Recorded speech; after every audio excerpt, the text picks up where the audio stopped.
الحمد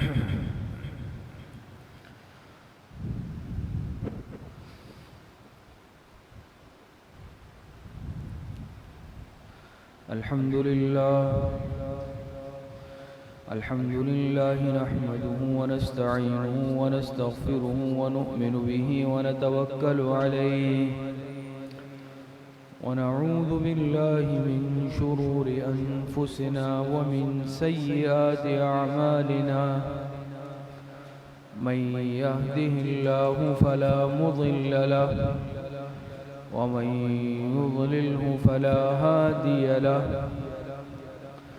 ونشهد أن لا إله إلا الله وحده لا شريك له ونشهد أن سيدنا وسندنا ونبينا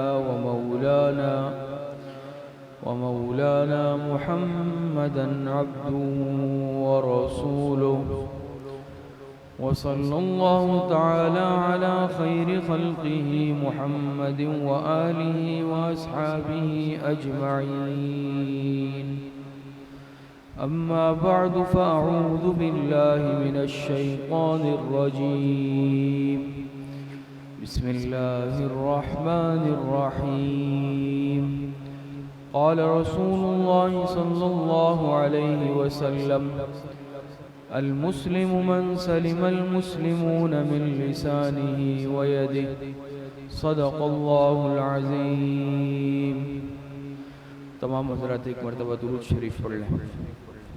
اللهم صل على محمد وعلى آل محمد كما صليت على إبراهيم وعلى آل إبراهيم إنك حميد مجيد. اللهم بارك على محمد وعلى آل محمد كما باركت على إبراهيم وعلى آل إبراهيم إنك حميد مجيد. محترم دوستو، بھائیو اور بزرگوں، یہ حدیث مبارکہ جو آپ حضرات کے سامنے پڑھی گئی، اس میں جناب رسول اللہ صلی اللہ علیہ وسلم نے ارشاد فرمایا: المسلم من سلم المسلمون من لسانه ويده. حقیقی مسلمان وہ ہے، یا کامل مسلمان وہ ہے، یا مسلمان کہلانے کے لائق انسان وہ ہے جس کی زبان اور ہاتھ کے ایذا سے دوسرے مسلمان محفوظ رہے. ہمارے دین اسلام یہ عقائد پر بھی مشتمل ہے، اس میں عبادات بھی ہے، اس میں معاملات بھی ہے، معاشرت بھی ہے اور اخلاق بھی ہے. اگر کوئی انسان صرف عقائد پر اکتفا کر لے، اس کی زندگی میں عبادات نہ ہو، تو اس کے ایمان کے لیے یہ بات صرف کافی نہیں ہے. اور اگر کوئی عبادات بھی کثرت سے کرتا ہو، عقائد بھی ٹھیک ہو، لیکن اس کی زندگی کے معاملات درست نہ ہو، تب بھی اس کا ایمان کامل نہیں ہے. اور اگر کوئی معاشرت پر عمل نہ کرتا ہو، چاہے وہ عبادات کا پابند ہو، تہجد گزار ہی کیوں نہ ہو، لیکن اس کی زندگی میں معاشرت نہ ہو. معاشرت آپ حضرات سمجھتے ہیں نا، جو معاشرت کے آداب ہوتے ہیں، معاشرتی آداب، اس سے اگر اس کی زندگی خدا نخواستہ خالی ہے تو یاد رکھیں کہ یہ بات یعنی صرف عبادات، عقائد، یہ اس کی نجات کے لیے کافی نہیں ہے.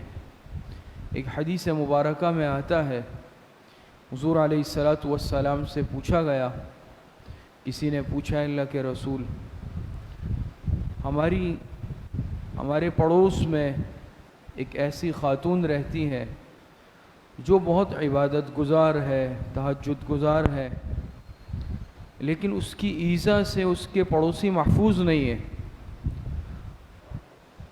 آپ اس کا کیا حکم ہے؟ حضور علیہ السلام نے فرمایا وہ جہنم میں جائے گی. اس سے یہ معلوم ہوتا ہے کہ انسان کی جو نجات ہے وہ صرف عقائد یا عبادات اس کے لیے کافی نہیں ہے، بلکہ معاشرت کا درست ہونا یہ بھی اس کے لیے ضروری ہے۔ لیکن یہ بھی ایک حقیقت ہے کہ آج معاشرت کو ہم نے اپنی زندگی سے نکال لیا ہے۔ ہم دین سمجھتے ہیں کہ بھئی عبادات، نماز پڑھ لی، روزے رکھ لیے، حج بھی پڑھ لیا اور صدقہ خیرات کر لیا، لیکن پکے مسلمان ہیں۔ چاہے معاشرت سے ہماری زندگی خالی ہو، حسن معاشرت سے، یعنی ہماری زندگی میں حقوق نہ ہو، پڑوسی ہماری وجہ سے تکلیف میں مبتلا ہے، یا کوئی بھی انسان ہماری وجہ سے تکلیف میں مبتلا ہے، معاملات ہمارے درست نہیں ہے، لیکن ہم اپنے آپ کو پکا اور سچا مسلمان سمجھتے ہیں، تو یہ ہماری بہت بڑی غلط فہمی ہے۔ حضرت حکیم الامت حضرت مولانا اشرف علی تھانوی رحمۃ اللہ علیہ نے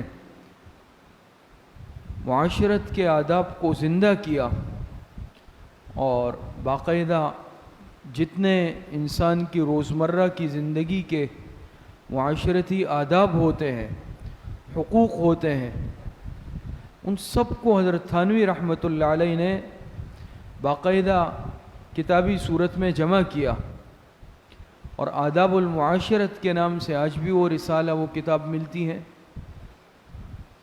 اور ہر ساتھی سے میری یہ درخواست ہے کہ ہم آداب المعاشرت کا مطالعہ کر لیں، یہ ضروری ہے۔ اور حضرت تھانوی رحمۃ اللہ علیہ فرماتے تھے، آپ کی خانقاہ تھی تھانہ بھون میں، کہ میرے متعلقین، مریدین، متوسلین میں اگر مجھے کسی کے متعلق یہ اطلاع ملتی ہے کہ اس نے اپنے روزمرہ کے معمولات میں کوتاہی کی یا کمی کی ہے، تسبیحات میں کمی کر لی، نوافل میں کمی کی، یا دوسرے معمولات میں کمی کی، رنج اور دکھ تو ہوتا ہے، لیکن اگر کسی کے متعلق جب یہ معلوم ہوتا ہے کہ اس نے آداب المعاشرت کی خلاف ورزی کی ہے، معاشرتی آداب کی خلاف ورزی کی ہے، کسی کی حق تلفی کی ہے، تو مجھے ایسے شخص سے تنفر ہو جاتا ہے، شدید دکھ ہوتا ہے مجھے اس سے۔ لیکن یہ بھی افسوس سے کہنا پڑتا ہے کہ آج ہم نے معاشرت کو زندگی سے نکال لیا۔ کس کا کیا حق ہے، پڑوسی کے کیا حقوق ہے، والدین کے کیا حقوق ہے، گھر میں کس طرح رہنا ہے، باہر کی زندگی کس طرح ہونی چاہیے، کس کے ساتھ کس طرح پیش آنا چاہیے، کس طرح زندگی گزارنی چاہیے، کس ترتیب کے ساتھ، یعنی ہمارے کسی بھی عمل سے، کسی بھی فعل سے، کسی بھی قول سے کسی انسان کو تکلیف نہ ہو، اس طرح کی زندگی گزارنا، یہ آداب معاشرت کہلاتا ہے۔ لیکن آج دیکھ لیں، ہم جانے یا انجانے میں اپنے کسی عمل کے ذریعے، یا اپنے کسی بات کے ذریعے، یا اپنی کسی حرکت کے ذریعے کسی کے لیے تکلیف کا باعث بن جاتے ہیں۔ حالانکہ وہ حدیث میں نے آپ حضرات کے سامنے پڑھی، آپ علیہ السلام نے فرمایا، المسلم من سلم المسلمون من لسانہ و یدہ، مسلمان وہ ہیں جس کی زبان اور ہاتھ کے ایذا سے دوسرا مسلمان محفوظ رہے۔ تو اگر کوئی اذیت دیتا ہے یا تکلیف کا باعث بنتا ہے، کیا وہ دین اسلام سے خارج ہو جائے گا؟ ہرگز ایسا نہیں ہے۔ نہ کوئی اس پر یہ فتویٰ لگاتا ہے کہ تم اذیت کا باعث بنے ہو تو تم مسلمان نہیں رہے، ایسا نہیں ہے۔ اور بھی بہت ساری باتیں ایسی ہیں جس کی وجہ سے انسان دین سے، ایمان سے خارج تو نہیں ہوتا۔ حدیث میں آتا ہے، آپ علیہ السلام نے ارشاد فرمایا، لا ایمان لمن لا امانت لہ، اس شخص کا ایمان کامل نہیں ہے جس میں امانت داری کی صفت نہیں، ولا دین لمن لا عہد لہ۔ تو ان چیزوں کی وجہ سے، خیانت کی وجہ سے، بے دینی کی وجہ سے انسان اسلام سے تو نہیں نکلتا، دائرہ اسلام سے، لیکن یعنی ایک انسان مسلمان کہلانے کے لائق نہیں رہتا، یا پھر بالفاظ دیگر یہ ایذاء مسلم، خیانت، بے دینی، یہ مسلمانوں کا کام نہیں ہے۔ یا انسان کامل مومن نہیں رہتا۔ تو ایذاء مسلم یہ بھی ایسی چیز ہے کہ جس کی وجہ سے یہ مسلمانوں کا کام نہیں ہے۔ ہم مسلمان کہلاتے ہیں، مسلمان کا مادہ سلامتی سے نکلا ہے۔ سلمہ اس کے معنی سلامتی کے ہے، سلامتی، ایک مسلمان سر تاپا سلامتی والا ہوتا ہے، اس سے کسی کو کوئی نقصان نہیں ہوتا۔ حقیقی مسلمان بھی یہ ہے کہ جس سے کسی مسلمان بلکہ کسی انسان کو نہ اپنی جان کا خطرہ ہو، نہ اپنے مال کے متعلق خطرہ ہو، نہ اپنی عزت اور آبرو کے متعلق خطرہ ہو۔ اور پھر اس میں صرف مسلمان نہیں، علماء نے لکھا ہے کہ اس حدیث میں تو مسلمان کا لفظ آیا ہے المسلمو، تو یہ عموم معاشرت کی وجہ سے آیا ہے کہ ہمارا عام طور پر رہنا سہنا معاشرت یہ مسلمانوں کے ساتھ ہے، اس لیے المسلمو آیا، ورنہ اس میں مسلمانوں کے علاوہ کافر بھی داخل ہے، یعنی وہ کافر جن سے ہم حالت جنگ میں نہیں ہے، عام حالت ہے، ان کو بھی تکلیف پہنچانا بلا وجہ جائز نہیں ہے، بلکہ انسان تو کیا جانوروں کو بھی تکلیف پہنچانا جائز نہیں ہے۔ حدیث مبارکہ میں بلکہ احادیث کے ذخیرے میں کئی واقعات ایسے آتے ہیں کہ جانوروں نے آ کے حضور علیہ السلام سے اپنے مالک کی شکایت کی، اونٹ باقاعدہ آیا اپنے مالک کی شکایت کی کہ مجھے تکلیف پہنچاتا ہے۔ تو ہمارا دین تو ایسا ایک یعنی امن والا دین ہے کہ جس میں مسلمان تو کیا کافر بلکہ انسان کیا جانوروں کے بھی حقوق ہے، کسی کو تکلیف پہنچانا جائز نہیں ہے۔ اور آپ اندازہ اس سے لگا لیں کہ بہت ساری عبادات ایسی ہیں، نیکی کے کام جو کہ یا پھر عبادات جو ثواب کے کام ہیں، لیکن اگر اس میں بھی شریعت نے دین نے یہ محسوس کیا کہ اس کے خاص طریقے سے کرنے میں کسی کو تکلیف کا اندیشہ ہے، شریعت نے اس عمل سے بھی روک دیا۔ اسی لیے مسئلہ علماء نے لکھا، دیکھیں جماعت سے نماز پڑھنا اس کا کتنا ثواب ہے اکیلے کے مقابلے میں، جماعت سے انسان نماز پڑھے، لیکن علماء نے مسئلہ لکھا اگر کوئی انسان کسی ایسی بیماری میں مبتلا ہو گیا کہ جس کی وجہ سے مسجد آنے میں دوسروں کو تکلیف کا اندیشہ ہے، اس کے جسم سے کوئی ناگوار بو آنی شروع ہو گئی ہے، یا کسی ایسی بیماری ہے کہ جو بیماری دوسروں کو لگ سکتی ہے، یا اس کی وجہ سے اجتماعیت کو نقصان ہو سکتا ہے، دوسرے نمازی تکلیف میں آ جائیں گے، شریعت نے کہا اب تم جماعت چھوڑ دو، تم گھر میں نماز پڑھ لو جب تک کہ صحت مند نہ ہو جاؤ۔ اب دیکھیں جماعت سے پڑھنا کتنا ثواب، لیکن یہاں پر مسئلہ کس چیز کا آ گیا؟ ایذاء مسلم کا، تکلیف کا، شریعت نے اس کو اس عمل سے روک دیا۔ آپ سمجھتے ہیں نا مسئلہ؟ اسی طریقے سے آپ جانتے ہیں حج اور عمرے پر جاتے ہیں مسلمان، تو ہر ایک مسلمان کی صاحب ایمان کی کوشش ہوتی ہے حجر اسود کو بوسہ دے دے، اور کتنا ثواب ہے، انسان کے گناہ معاف ہو جاتے ہیں، سنت ہے۔ لیکن علماء نے یہ مسئلہ لکھا کہ اگر حجر اسود کے بوسے کے لیے دکمپیل کرنی پڑے اور اس سے کسی کو تکلیف کا اندیشہ ہو تو پھر بجائے یہ عمل ثواب کے گناہ بن جائے گا۔ اسی لیے اگر یہ اندیشہ ہے کہ حجر اسود کے بوسے کے لیے مجھے دکمپیل کرنی پڑے گی، کسی کو دھکا دینا پڑے گا، میری وجہ سے کوئی مسلمان، کوئی معتمر، کوئی حاجی وہ تکلیف میں آ جائے گا، اب میرے لیے یہ عمل جائز نہیں ہے، میں اس کو ترک کر دوں، میں اس کو چھوڑ دوں۔ تو آپ خود دیکھ لیں، اسی طریقے سے تلاوت کرنا ثواب کا کام ہے، ایک ایک حرف پر نیکی ہے، لیکن یہ مسئلہ علماء نے لکھا کہ اگر قریب میں کوئی آرام کر رہا ہے، کوئی سو رہا ہے، اونچی آواز سے پھر تلاوت کرنا جائز نہیں ہے۔ اب اونچی آواز سے تلاوت ثواب کا کام، لیکن یہاں پر اونچی آواز سے اب کیوں جائز نہیں؟ اس لیے کہ قریب میں اگر کوئی سو رہا ہے، میرے اس عمل کی وجہ سے اس کو تکلیف ہوگی، اس کے آرام میں خلل آئے گا۔ تو یہ مثالیں عرض کرنے کا مقصد یہ ہے کہ ہم سمجھ لیں دین کا مزاج کیا ہے۔ آج ہم نے اپنا ایک مزاج بنا لیا ہے، آپ ہر موقع پر اور اس طرح بعض خاص مواقع پر آپ دیکھ لیں کہ ہم کس طرح جانے یا انجانے میں دوسروں کے لیے تکلیف اور مصیبت کا باعث بن جاتے ہیں. اور بعض دفعہ ہم کہنے بھائی یہ تو ایک عبادت ہے، میں عبادت کر رہا ہوں، میں ثواب کا کام کر رہا ہوں، تم مجھے کس طرح منع کر رہے ہو؟ لیکن یہاں شریعت کہہ رہی ہے اگر تم دوسروں کے لیے تکلیف کا باعث بن رہے ہو تو جماعت ترک کر دو. تم اگر کسی کے لیے تکلیف کا باعث بنتے ہو تو حجر اسود کو بوسہ دینا چھوڑ دو. تمہاری وجہ سے اگر کسی مسلمان کو، کسی انسان کو تکلیف ہو تو اونچی آواز سے تلاوت مت کرو.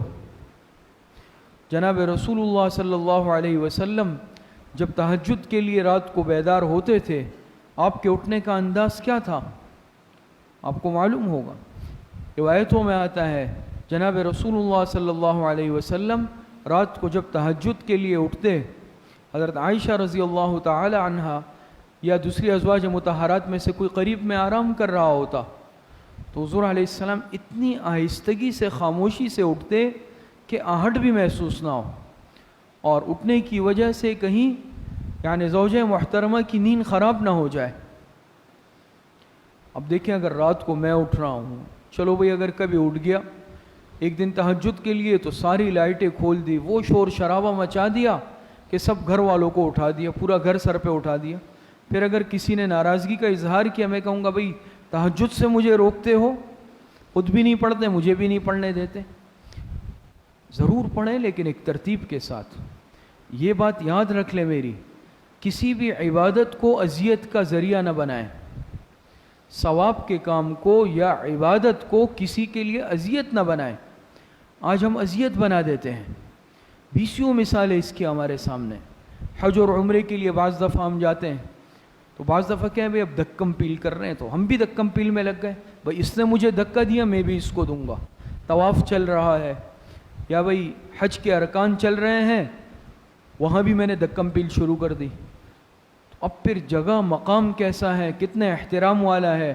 میں گیا ہوں حج یا عمرے کی عبادت کے لیے، تو آپ بتائیں اب اگر وہاں اگر خدا نخواستہ میں کوئی ایسا عمل کر لوں تو بجائے ثواب کے میں کتنا گناہ کما کر لاؤں گا.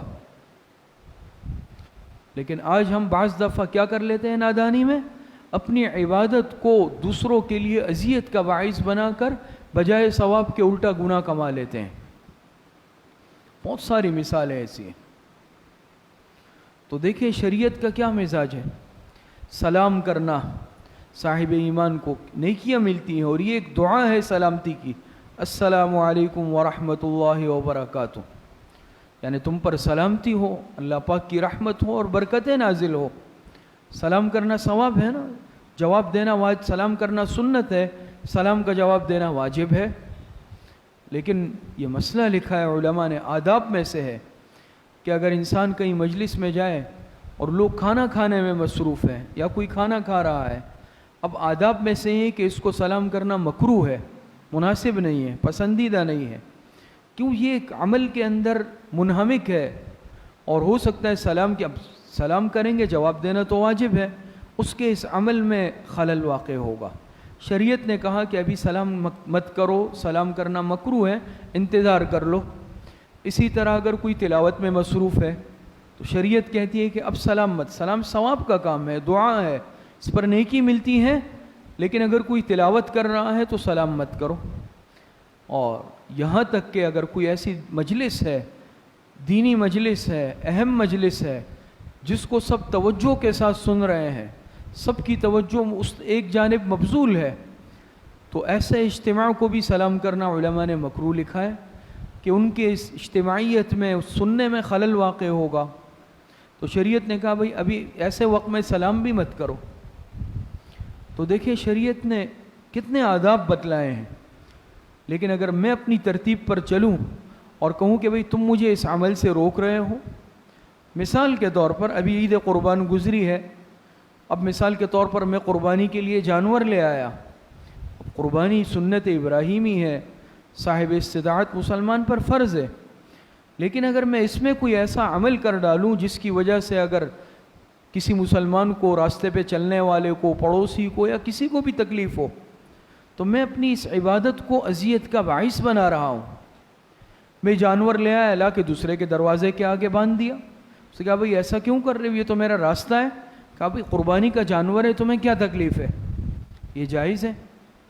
پھر ذبح کا وقت آیا تو میں نے بجائے سائڈ کے لا کے روڈ کے بیچ میں لٹا دیا۔ آج ہم مسلمان یہ عمل کرتے ہیں، اس میں مبتلا ہے، جگہ ہے اور بھی، لیکن مجھے قربانی کہاں کرنی ہے؟ سڑک کے چوراہے کے بیچ میں، پھر چاہے گزرنے والوں کے لیے راستہ بند ہو جائے، گاڑی پہ جانے والوں کے لیے راستہ بند ہو جائے، کوئی اسپتال جا رہا ہے، کوئی ملاقات کے لیے جا رہا ہے، پورا جانور لا کے میں نے لٹا دیا۔ اب چاہے اس میں 1 گھنٹہ لگے 2 گھنٹہ لگے، آپ کھڑے رہیں، کوئی راستہ نہیں ہے۔ یا میں عید سے پہلے لے آیا، کھڑا کرنا ہے تو میں نے پوری گلی بند کر دی، پورا روڈ راستہ بند کر دیا۔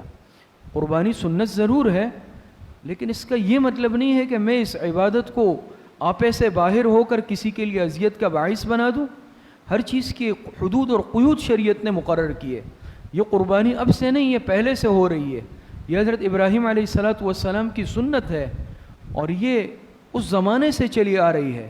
لیکن اب کیا ہو گیا مجھے 2-4 سال سے کہ اب میں اتنا آپے سے باہر ہو گیا کہ جانور لاؤں گا تو میں پوری سڑک بند کرنے کا حق رکھتا ہوں، قربانی کروں گا تو پورا راستہ میں بند کر دوں گا، گلی بند کر دوں گا، جہاں باندھنا ہوگا میرے دل میں آئے گا میں وہاں باندھ دوں گا۔ پھر میں لامساس لہا ہو گیا۔ اب اگر کسی نے کچھ کہا تو میں کہوں گا تم تو میری قربانی پہ اعتراض کر رہے ہو، یہ تو قربانی کا جانور ہے، جہاں میں کھڑا کروں، جس طرح میں ذبح کروں اور جس طرح میں معاملہ کروں، ایسا نہیں ہے۔ یاد رکھیں، یہ میں اذیت کا باعث بن کر ایذائے مسلم کا باعث بن جاؤں گا، اور دوسروں کے لیے کیا ہے، اذیت دے کر میں بجائے ثواب کے الٹا یقیناً گناہ کماؤں گا۔ اسی طرح بیسیوں معاملات اور اس طرح مواقع آتے ہیں۔ شادی بیاہ کا موقع آ گیا مثال کے طور پر، اب میں نے شادی بیاہ کے موقع پر کیا کر لیا بھئی، اونچی آواز میں نے لاؤڈ سپیکر لگا دیے، گانے لگا دیے، جو بھی لگا دیا۔ اب تقریب میرے گھر کے اندر تک محدود ہے، یا پھر کوئی میں نے مذہبی محفل کا انعقاد کر لیا، آج کل تو اور زیادہ حساس معاملہ ہے، میں کہوں گا کہ بھئی میرے گھر میں تو پروگرام ہے، محفل ہو رہی ہے، اب پروگرام میرے گھر میں ہے لیکن آواز پورے محلے کو میں سنا رہا ہوں۔ پھر اگر کسی نے کہا تو میں کہوں گا بھئی یہ تو آپ ایک ثواب کے کام پر اعتراض کر رہے ہیں، ثواب کے کام پر اعتراض کر رہے ہیں۔ بھئی میں ثواب کے کام کو اذیت کیوں بنا رہا ہوں؟ شریعت نے اس کی اجازت تو نہیں دی۔ حضرت عمر رضی اللہ تعالی عنہ کے زمانے میں مسجد نبوی میں ایک شخص آئے اور حضرت عائشہ رضی اللہ تعالی عنہ کے حجرے کے قریب یعنی لوگوں کو جمع کر کے تقریر شروع کر دی، وعظ شروع کر دیا، بیان۔ حضرت عائشہ رضی اللہ تعالی عنہ اپنے حجرے میں تھی، آپ کو تکلیف ہوئی، ظاہری بات ہے اندر حضرت عائشہ نے عبادت کرنی تھی، آرام کرنا تھا، جو بھی معاملات، اب یہ صاحب اونچی آواز سے بیان کر رہے ہیں، حضرت عائشہ کو تکلیف ہوئی۔ حضرت عمر رضی اللہ عنہ کو پیغام بھیجا کہ آپ ان صاحب کو منع کر دیں، مجھے تکلیف ہے۔ حضرت عمر رضی اللہ عنہ نے بلایا اور کہا کہ آئندہ ایسا نہیں کرنا، تم چونکہ مقامی نہیں ہو اس لیے میں ابھی تمہیں کچھ نہیں کہہ رہا، لیکن آئندہ یہ عمل نہیں کرنا، ہماری اماں جان کو تکلیف ہے۔ لیکن پھر ایسا ہوا، اگلے دن شاید ان صاحب کو بہت شوق تھا، اگلے دن پھر آ کے وعظ کہنا شروع کر دیا۔ پھر حضرت عائشہ رضی اللہ عنہ نے شکایت کی کہ اونچی آواز میں اس طرح وعظ کہتے ہیں، مجھے تکلیف ہے اس سے۔ حضرت عمر رضی اللہ عنہ نے بلایا اور کہا کہ یہ آخری مرتبہ ہے، آئندہ اگر یہاں نظر آئے تو میں تم پر یہ چھڑی توڑ دوں گا، یہ چھڑی جو میرے ہاتھ میں ہے یہ چھڑی میں تم پر توڑ دوں گا، یعنی اتنی پٹائی تمہاری لگاؤں گا۔ اب آپ مجھے بتائیں، وہ وعظ کہہ رہے ہیں، ظاہری بات ہے وعظ میں وعظ و نصیحت کی دین کی باتیں ہوں گی، لیکن حضرت عمر نے کیوں اتنی سختی سے منع کیا؟ اس لیے کہ اس عمل کی وجہ سے تکلیف ہو رہی تھی حضرت عائشہ کو۔ اور میں یہ کہتا ہوں کہ میں تو ایک دینی محفل کا انعقاد کر رہا ہوں، پھر اس میں بالکل مادر پدر آزاد ہوں، کوئی حدود اور قیود میرے لیے نہیں ہے، ایسا ہرگز نہیں ہے۔ یہ دین مرضی پر چلنے کا نام نہیں ہے، دین میں اپنے شوق پورے کرنے کا نام دین نہیں ہے کہ میں اپنا شوق پورا کر لوں اور پھر میں اپنی مرضی دوسروں پر مسلط کر دوں۔ یہ دین جو ہے نا، یہ مسلط کرنے کا نام نہیں ہے۔ آج ہم جو ہیں دوسروں پر مسلط کرتے ہیں زبردستی کہ نہیں تم نے بھی یہ چیز سننی ہے، تم نے بھی اس میں زبردستی شریک ہونا ہے۔ تو چاہے میرے گھر میں شادی بیاہ خوشی کی تقریب ہے یا کوئی مذہبی تقریب ہے، تو میں اتنا حق رکھتا ہوں کہ جو میرے سامعین ہیں یا جو میرے گھر کا حدود اربعہ ہے ان کو میں ضرور سناؤں، شوق سے سناؤں، پوری رات سنا سکتا ہوں، لیکن گھر سے خارج میرا حق نہیں ہے. یا یہ تکلیف کے زمرے میں آئے گا اگر میرے پڑوسی کے کتنے حقوق ہے. آج اس موقع پر ہم پڑوسی کے حقوق بھول جاتے ہیں. ہمیں اپنا دین یاد رہتا ہے. ابھی میں پہلے صف کا نمازی ہوں, ماشاءاللہ دیندار بھی ہوں, ماشاءاللہ ہر سال کا حاجی بھی ہوں, لیکن میں یہ نہیں دیکھ رہا کہ میرے پڑوسی پر کیا گزر رہی ہے, اور میں اس کے لیے پھر مذہب کا نام استعمال کرتا ہوں, دین کا نام استعمال کر رہا ہوں. تو کوئی بھی عمل ہے, حج یا عمرے میں انسان کوئی ایسا عمل کر لے, قربانی میں انسان اگر کوئی ایسا عمل کر لے, یا پھر کوئی مذہبی تقریب ہے, جلسہ جلوس ہے, کوئی بھی عمل ہے, اس میں کوئی ایسا عمل کرنا کہ جو مسلمانوں کے لیے یا انسانوں کے لیے اذیت کا باعث بن جائے. اب دیکھیں کتنی تکلیف کا باعث بعض دفعہ ہم بن جاتے ہیں. ہم کہہ رہے بھائی یہ دین کے عنوان سے یہ چیز ہو رہی ہے, پوری سڑک بلاک کر دی, پورا دن سڑکیں بلاک کر دی, راستہ بند کر دیا, گلی بند کر دی. تو یاد رکھیں کہ یہ ہم مسلمان کس رخ پہ جا رہے ہیں, ہم دیکھ لیں. اور اسی طریقے سے بہت ساری باتیں ایسی ہیں, وقت کم ہے, جو علماء نے لکھا ہے ایذاء مسلم کے زمرے میں آتی ہیں. یہاں تک بھی حضرت مفتی اعظم مفتی محمد شفیع صاحب رحمۃ اللہ علیہ نے معارف القرآن میں گفتگو کے آداب میں باقاعدہ یہ بھی لکھا ہے کہ ٹیلی فون پر گفتگو کے بھی آداب ہے, اور فرماتے ہیں کہ آج کل اذیت دینے کا نیا آلہ آ گیا ہے, ٹیلی فون جتنا چاہا جس کو اذیت دے دی, اس کے بھی آداب ہے. مجھے کسی سے بات کرنی ہے, مشورہ کرنا ہے, مسئلہ پوچھنا ہے, اب میں نے فون کیا اور بجائے پوچھنے کے کہ اس وقت آپ کے پاس وقت ہے یا نہیں ہے, میں نے آدھا گھنٹہ گفتگو کر لی. یہ آداب کے خلاف ہے. ہو سکتا ہے سامنے والا مصروف ہو, اس کو کوئی ضروری کام ہو, تو اگر طویل گفتگو کرنی ہے, اہم گفتگو کرنی ہے, علماء نے لکھا ہے آداب میں سے ہے کہ پہلے میں معلوم کر لوں یا وقت لے لوں کہ بھئی مجھے ذرا تفصیلی بات کرنی ہے, آپ وقت بتا دیں یا اس وقت آپ مصروف ہیں یا نہیں. بس ڈائریکٹ شروع کر دی اور آدھ ایک گھنٹہ گفتگو کر لی. یہ آداب کے خلاف ہے, اور یہ بھی اذیت کے اندر داخل ہے. اسی طریقے سے آج ہمارے مزاج اتنے بگڑ چکے ہیں, میں گاڑی لے جاؤں گا جہاں میں نے پارک کر دی, میرا دل چاہے گا میں پارک کروں گا, چاہے وہ کسی کے گھر کا دروازہ ہے, چاہے وہ اسپتال کا گیٹ ہے, اور مسجد کا گیٹ وہ تو پھر سب کا اجتماعی ہے. مسجد کا معاملہ تو اجتماعی ہے, اس سے منع کرنا پھر تو میں لڑنے مرنے کے لیے تیار ہوں کہ بھئی یہ تمہارا گھر ہے کیا تم نے منع کیا. آج مسجد کو تو ہم نے بالکل ایک سرکاری شاید معاملہ سمجھ لیا ہے. اب کتنے لوگ ہماری وجہ سے تکلیف میں آ جاتے ہیں. میں نے ایسی جگہ گاڑی کھڑی کر دی, وہ کسی کا گیٹ ہے, اب وہ بیچارہ گھر والا نکل رہا ہے باہر, گاڑی جام کر کے کھڑی کر دی, اس کو کہیں جانا ہے, اپنی گاڑی نکالنی ہے, میں نے پارکنگ میں لا کے اس کے گاڑی کے پیچھے لگا دی بس, اور چابی اپنی جیب میں ڈال کے گھر میں سو گیا. اب اس کو اسپتال جانا ہے, اس کو دفتر جانا ہے, اس کو ایمرجنسی ہو گئی, میری نیند میں خلل نہیں پڑنی چاہیے. کسی کے گھر کے دروازے کے آگے کھڑی کر دی, منع کیا, تو اب میں اگر طاقتور ہوں تو پھر لڑنے کے لیے تو میں تیار ہوں. مسجد کے گیٹ کے آگے کھڑی کر کے 100-200 نمازیوں کے لیے تو میں پریشانی کا باعث بن گیا. تو غلط جگہ گاڑی پارک کرنا, غلط سائٹ پر چلانا, یہ ساری چیزیں جہاں اصول اور قوانین کے خلاف ہے, وہاں اس میں ایذاء مسلم کا گناہ بھی شامل ہے. آج ہم مسلمان جانے یا انجانے میں اس کے اندر بھی مبتلا ہیں. یہاں تک علماء نے لکھا ہے کہ روزمرہ کے استعمال کی چیزیں جہاں اس کی جگہ مقرر ہے رکھنے کی, اس کو اس سے ہٹ کر غیر معروف جگہ پر رکھنا, یہ بھی اذیت میں داخل ہے. ایک تو ہوتی ہے نا جسمانی اذیت, ایک ہوتی ہے ذہنی اذیت, ذہنی کوفت یا تکلیف. مثال عرض کرتا ہوں, دیکھیں اب چھوٹی چھوٹی باتیں یہ سیکھنے کی ہوتی ہے.